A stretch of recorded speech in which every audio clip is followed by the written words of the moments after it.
The second book of Enoch.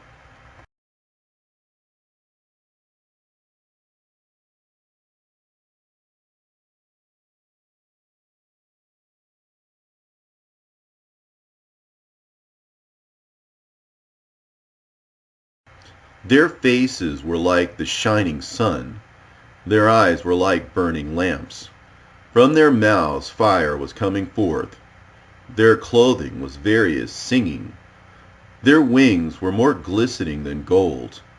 Their hands were whiter than snow. Those men then took me from there, and they carried me up to the sixth heaven. There I saw 7 groups of angels, brilliant and very glorious. Their faces were more radiant than the radiance of the sun, and there was no difference between their faces, or in their dimensions, or in the style of their clothing.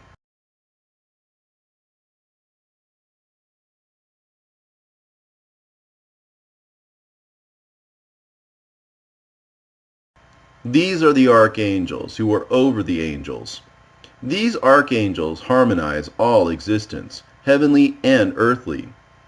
The angels who are over seasons and years, the angels who are over rivers and the ocean, and the angels who are over the fruits of the earth, and over every kind of grass, who give every kind of food to every kind of living thing. Also, the angels who record all human souls, all their deeds, and their lives before the face of the Lord. And in the midst of them are 7 phoenixes and 7 cherubim, and 7 six-winged beings, having but one voice, and singing in unison. Their song is not to be reported, and the Lord is delighted by his footstool.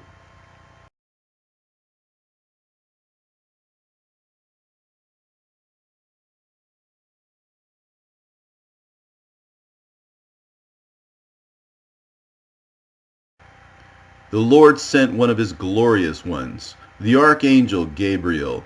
He said to me, "Be brave, Enoch. Do not be frightened. Stand up.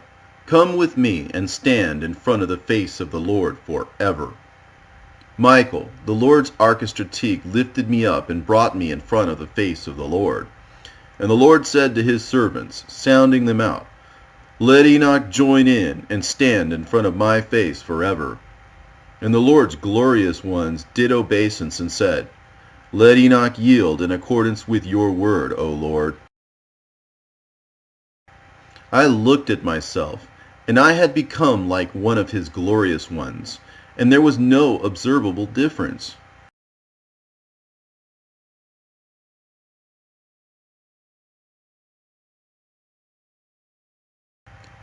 Before anything existed at all, from the very beginning, whatever exists, I created from the non-existent, and from the invisible, the visible. Listen, Enoch, pay attention to these words of mine, for not even to my angels have I explained my secrets, nor related to them their origin.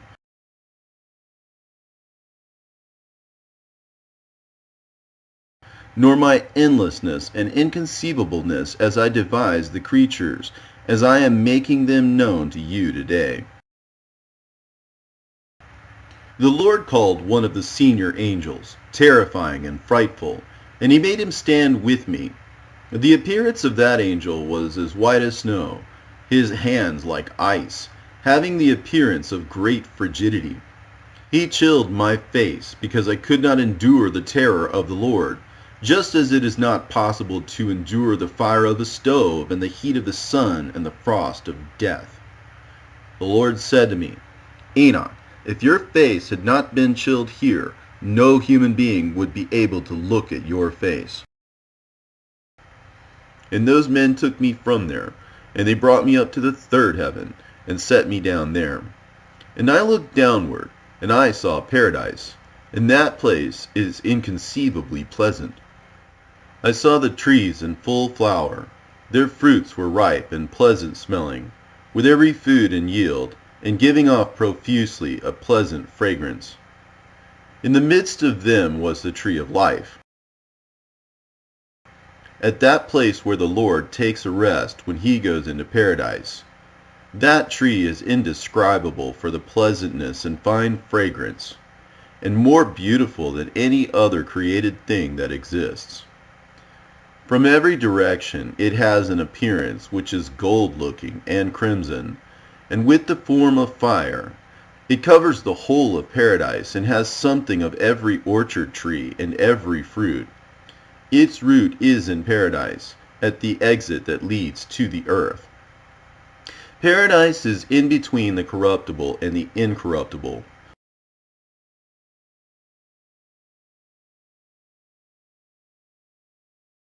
Two streams come forth, one a source of honey and milk, and one a source that produces oil and wine, and it is divided into 4 parts. They go round with a quiet movement, and they come out into the paradise of Eden, between the corruptible and the incorruptible. From there they go forth along the earth.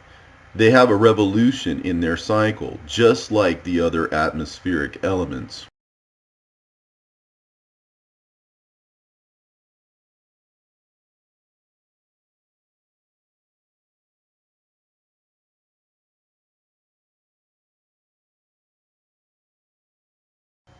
The Lord set everything forth for the sake of man, and he created the whole creation for his sake, and he divided it into times.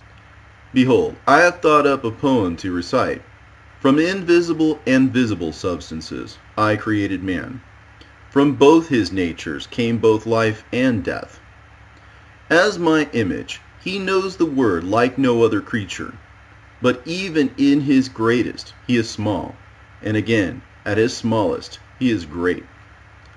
On the earth I assigned him to be a second angel.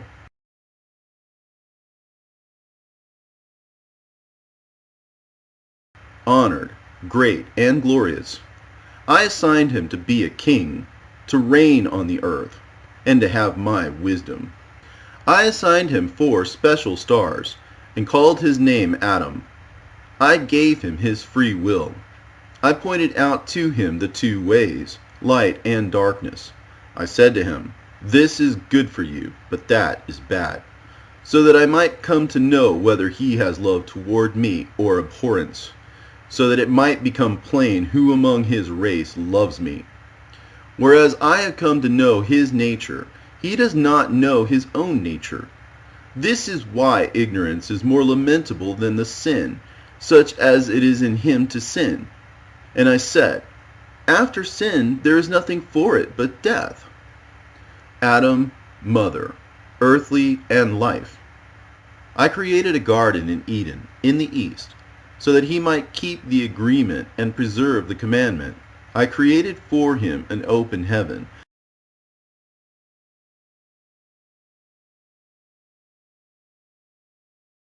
so that he might look upon the angels, singing in triumphal song.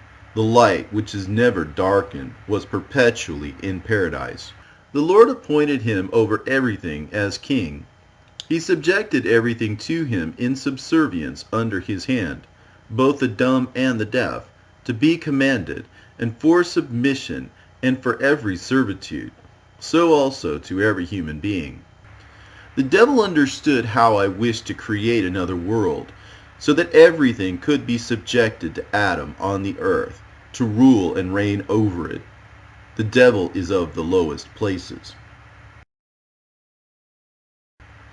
Lucifer became aware of his condemnation, and of the sin he sinned previously. This is why he thought up the scheme against Adam. In such a form, he entered paradise and corrupted Eve, but Adam he did not contact.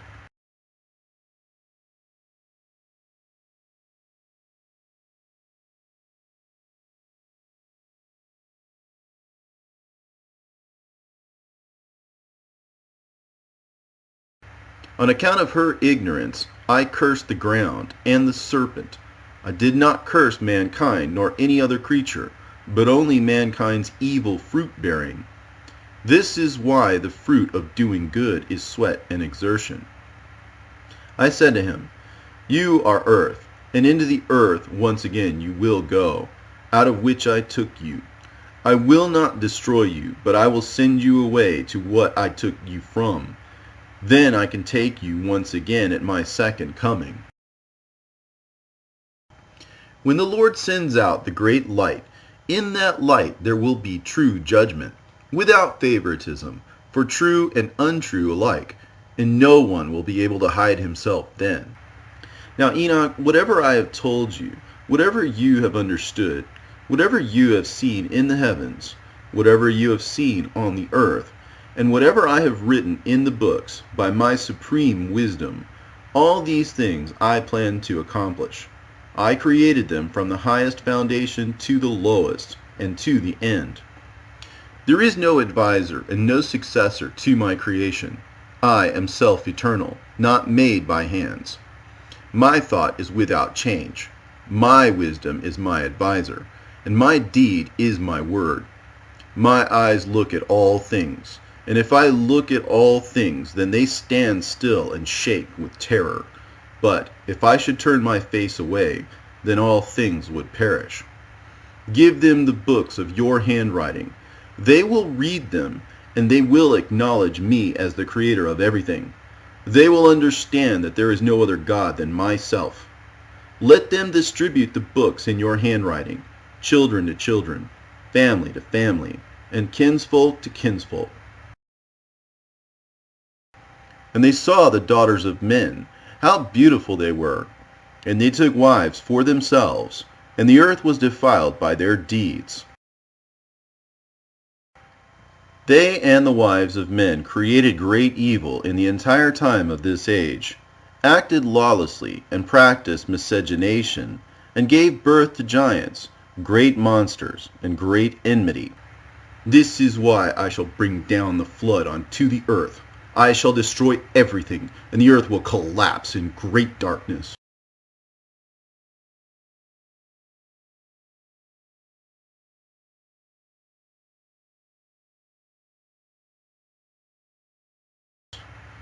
I will leave a righteous man from your tribe, together with all his house, who will act in accordance with my will. From his seed another generation will arise, the last of many. But even out of those the majority will be very insatiable. I shall raise up for that generation someone who will reveal to them the books in your handwriting and those of your fathers. He will have you point out to them the guard tower of the earth. Truthful men, and those who carry out my will, who do not invoke my name misleadingly. You will tell that generation, and they, when they have read them, will be more glorified in the end than in the beginning.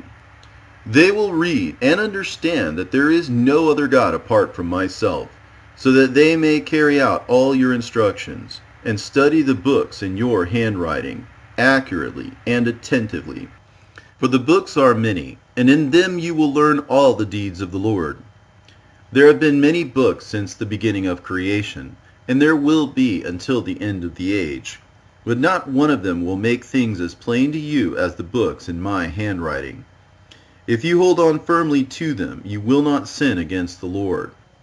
When the whole of creation, visible and invisible, which the Lord has created, shall come to an end, then each person will go to the Lord's great judgment. Then all time will perish. Afterwards there will be neither years, nor months, nor days, nor hours. They will be dissipated. After that they will not be reckoned. They will constitute a single age. All the righteous who escape from the Lord's great judgment will be collected together into the great age. The great age will come about for the righteous, and it will be eternal. After that there will be among them neither weariness, nor sickness, nor affliction, nor worry, nor want, nor debilitation, nor night, nor darkness, but they will have a great light, a great indestructible light, paradise, great and incorruptible.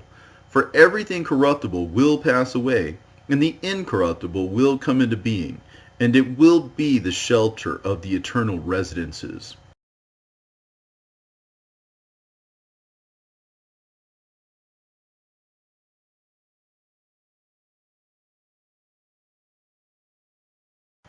Having love for one another until you go out from this age of suffering, so that you may become inheritors of the never-ending age.